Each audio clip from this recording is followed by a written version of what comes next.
Hello students, welcome to Chaturvedi classes. आज हम लोग पढ़ने जा रहे हैं हमारा क्लास 10 सीबीएसई के चैप्टर 7 की एक्सरसाइज 7.1 का क्वेश्चन नंबर 7। क्वेश्चन नंबर 7 हम लोग डिस्कस करेंगे। इसमें हमारे पास में पूछा गया है कि find the point on the x axis which is equidistant from 2, -5 and -2, 9। यहाँ पर आपको पहले से जो मालूम है वो दो चीज़ें जिनका हमको यहाँ पे यूज़ करना है कि अगर कोई पॉइंट की बात कर रहे हैं हम और वो एक्स एक्सिस का पॉइंट है तो उसके कोऑर्डिनेट्स किस टाइप के होंगे और पॉइंट इक्विडिस्टेंट है, इसका मतलब क्या है। तो मैं पहले इन्हीं चीज़ों के बारे में बता देती हूँ, उसके बाद हम अपना क्वेश्चन स्टार्ट करते हैं। हमसे ये कहा गया कि एक पॉइंट के कोऑर्डिनेट बताने हैं जो हमारा एक्स एक्सिस पे आता है। तो जैसा आप लोग प्रीवियस लेक्चर्स में भी देख चुके होंगे, 9th में भी पढ़ चुके हैं कि अगर एक पॉइंट एक्स एक्सिस का पॉइंट है तो उसके कोऑर्डिनेट्स किस फॉर्म में होते हैं, x, 0 के फॉर्म में होते हैं, यानी कि उसका y कोऑर्डिनेट 0 होता है। तो हमको ऐसा ही पॉइंट बताना है जो एक्स एक्सिस का है, मीन्स हम ये अपने गिवन पॉइंट P के कोऑर्डिनेट्स ले लेंगे x, 0। अब हमको क्या कहा गया है कि ये पॉइंट P जिसके बारे में हम बात कर रहे हैं, ये कोई भी दो पॉइंट्स हैं, अगर हम इनको Q और R लेते हैं तो ये इनसे इक्विडिस्टेंट है। मीन्स यहाँ पे अगर एक पॉइंट Q है सपोज किया और यहाँ पे एक पॉइंट R है तो ये इन दोनों से सेम डिस्टेंस पर है। वो एक्चुअली ये 2 और -5 है, तो अपन इनको सही पोजीशन पर ही लोकेट कर लें तो आप लोग अच्छे से रिलेट कर पाओगे। पहला पॉइंट है 2, -5, तो ये किस क्वाड्रेंट में आएगा, अपना 4th क्वाड्रेंट में आएगा। तो यहाँ पे मैंने सपोज कर लिया कि ये पॉइंट Q है। और नेक्स्ट है अपना -2 + 9, तो यानी x की नेगेटिव वैल्यू और y की positive value, means second quadrant में है, तो ये पॉइंट मान लिया R। क्वेश्चन के अकॉर्डिंग ये है कि ये पॉइंट P इस R से और इस Q से इक्विडिस्टेंट है। तो इसलिए क्वेश्चन के अकॉर्डिंग हमको समझ में आ गया कि हमको क्या चीज़ें निकालनी होंगी, PR और PQ, और उनको इक्विडिस्टेंट कर देंगे। वो इक्विडिस्टेंट है तो इनको हम इक्वेट कर देंगे और हमारी पॉइंट के कोऑर्डिनेट्स मिल जाएंगे। अब हम फटाफट क्वेश्चन को अपने को शुरू करते हैं। सबसे पहले हम लिख लेंगे कि पॉइंट P या पॉइंट जो गिवन पॉइंट्स हैं उनके कोऑर्डिनेट्स लिख लेंगे कि पॉइंट Q हमने सपोज किया 2, -5 है, पॉइंट R सपोज किया -2, 9 है, और फिर उसके बाद में लिख देंगे let the coordinates of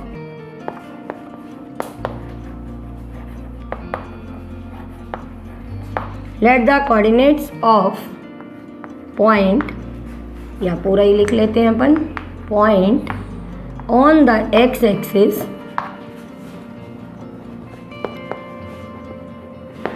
B x, 0। ठीक है। नाउ पॉइंट P हमारा हमने ले लिया x, 0। अब हम लिख देंगे अकॉर्डिंग टू द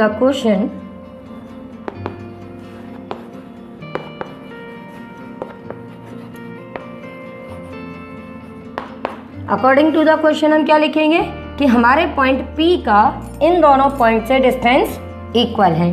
तो PQ is equal to PR, जो हमने यहाँ पे फिगर में समझा है कि P से Q का डिस्टेंस और P से R का डिस्टेंस इक्वल है, वही चीज़ हमने यहाँ पर लिख दी कि PQ is equal to PR।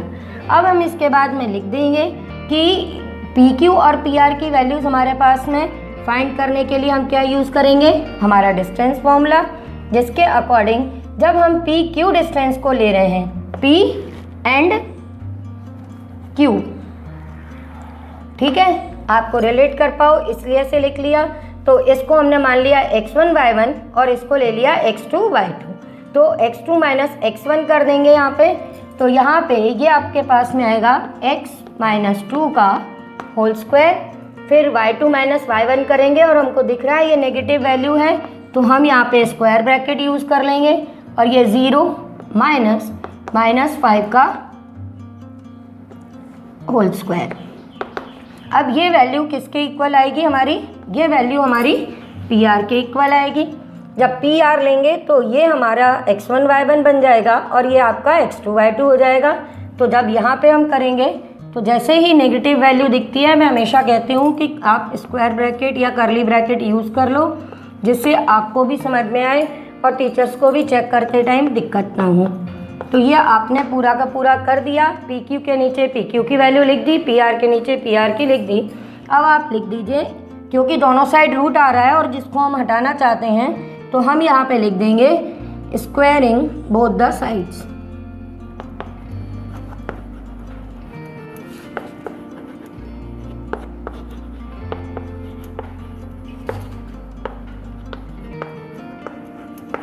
तो जब हम स्क्वायरिंग कर देंगे तो ये रूट्स हट जाएंगे और ये हमारे पास में आ जाएगा x-2 का होल स्क्वायर। ये हो जाएगा अपना 5 square is equal to x+2 whole square plus -9 का होल स्क्वायर। अब यहाँ पर ये हमारे पास में जो टर्म आएगी, यहाँ पर a - b होल स्क्वायर की आइडेंटिटी यूज़ करनी है और यहाँ a+b होल स्क्वायर की। अच्छा, यहाँ पर हमने ये डिस्टेंस फॉर्मूला यूज़ किया है, तो बोर्ड के अकॉर्डिंग हमको हर एक में अपना फॉर्मूला लिखना ज़रूरी होता है। तो जब आप इसके बाद डायरेक्ट ये लिख देंगे तो यहाँ पे साइड में रीज़न की तरह लिख देंगे कि यूजिंग डिस्टेंस फॉर्मूला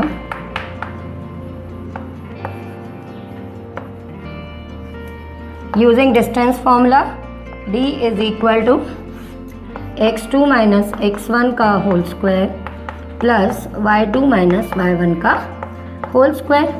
ठीक है, ये बोर्ड के रूल्स होते हैं कि आपने कोई फॉर्मूला यूज़ किया है या कोई रीज़न है तो वो आप राइट हैंड साइड में उसके लिखते जाइए। तो ये हमने लिख दिया। अब मैं ये बता रही थी कि यहाँ पे ये a - b होल स्क्वायर है और ये a+b होल स्क्वायर है, तो यहाँ पर हमको ये दोनों आइडेंटिटीज़ यूज़ करनी है। तो जब हम इसको सॉल्व करेंगे तो उसके लिए भी यहाँ पे एज अ रीज़न वहाँ पे दोनों आइडेंटिटीज़ को लिख देंगे। तो अब इसको सॉल्व करेंगे तो ये आपका आएगा a - b होल स्क्वायर से, तो ये आ जाएगा a² + b² - 2ab।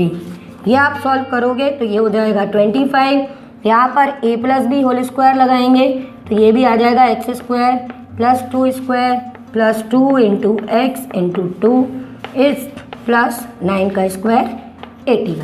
और यहाँ हम एज ए रीज़न लिख देंगे as a+b whole square is equal to a² + b² + 2ab। और यहाँ लिख देंगे a - b whole square is equal to a² + b² - 2ab।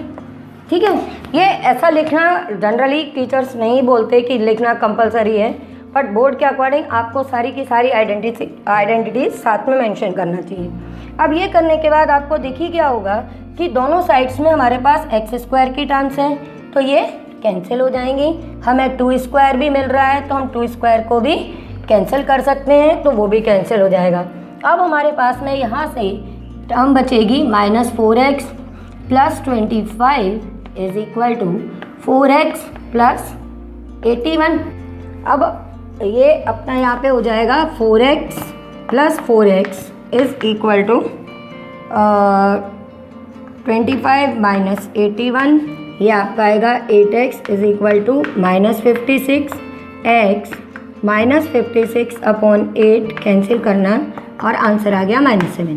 पर केवल x का आंसर निकाल के आप छोड़ाओगे तो आपको फुल मार्क्स नहीं मिलेंगे। बोर्ड के अकॉर्डिंग अपने को पूरा आंसर लिखना पड़ता है, तो हम लिखेंगे देयरफॉर कोऑर्डिनेट्स